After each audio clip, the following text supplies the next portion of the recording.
ഈ നമ്മളിപ്പോ ഈ അടുത്ത ദിവസങ്ങളിൽ ഏറ്റവും കൂടുതൽ സോഷ്യൽ മീഡിയ കത്തുക എന്ന് പറയുന്ന ഒരു ടൈം ഇപ്പൊ വന്നത് മോഹൻലാൽ ലാലേട്ടൻ മീശ എടുത്തപ്പോഴാണ്. 8-9 വർഷത്തിന് ശേഷമാണ് അതെ അദ്ദേഹത്തിന്റെ പഴയ ലുക്കിൽ കണ്ടത്.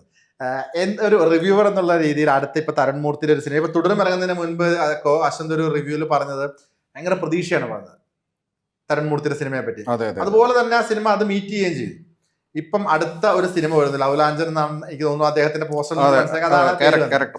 അപ്പൊ മീശ മാത്രം വെച്ച് താടി വടിച്ച ഒരു ലാലേട്ടനെ കാണാൻ വേണ്ടിയിട്ട് എന്താണ് ആ സിനിമ ലാലേട്ടൻ ഈ ലുക്ക് വെച്ചിട്ട് പ്രതീക്ഷകൾ എന്തായിരിക്കും? അല്ല, തന്മൂർത്തി സിനിമ ആയതുകൊണ്ട് തന്നെ ലുക്ക് വെച്ചിട്ടല്ല തന്നെ പ്രതീക്ഷയുണ്ട്. പിന്നെ ലാലേട്ടൻ്റെ കേസ് എന്നെ ഇപ്പം കുറച്ച് കഴിഞ്ഞ ലാസ്റ്റ് വീക്ക് ലാലേട്ടൻ്റെ ഈ പിക്ചേഴ്സ് വന്നതിന് ശേഷം, വീഡിയോസ് വന്നതിന് ശേഷം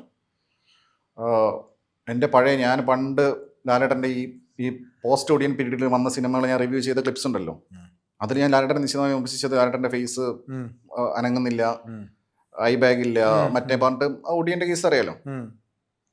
അപ്പോൾ അത് വെച്ചിട്ട് എന്നെ പൂരത്തെറിയാം, ഇൻസ്റ്റയിലൊന്നും തെറിക്ക് കണക്കില്ല. ഇറങ്ങി വാടാ എന്നെല്ലാം പറഞ്ഞിട്ട് ഇപ്പം എന്താടാ കാണടാ, ഇപ്പം എന്താടാ നീ അങ്ങനെ പറഞ്ഞടാ ഇങ്ങനെ പറഞ്ഞു.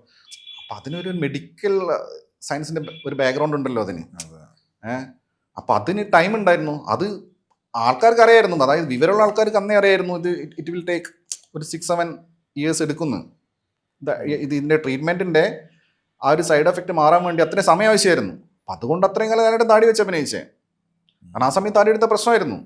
അത് എടുത്തപ്പോൾ നമ്മൾ കണ്ടതോ ഏതോ ഒരു 1-2 പടം, എനിക്കൊന്ന് ബിഗ് ബ്രദറിലാണെന്ന് തോന്നുന്നു.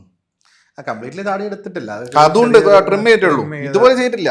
ഇതുപോലെ ചെയ്താൽ അത് സംഭവം ആ ട്രീറ്റ്മെൻറ്റിൻ്റെ ഭാഗമായിട്ട് ഉണ്ടായിട്ടുള്ള സൈഡ് എഫക്റ്റ് കൊണ്ട് പറ്റൂലായിരുന്നു. ഇതതിൻ്റെ ടൈം മെഡിക്കലി അതിന് ടൈം കഴിഞ്ഞ് അത് റിക്കവേർഡായി കംപ്ലീറ്റ്ലി.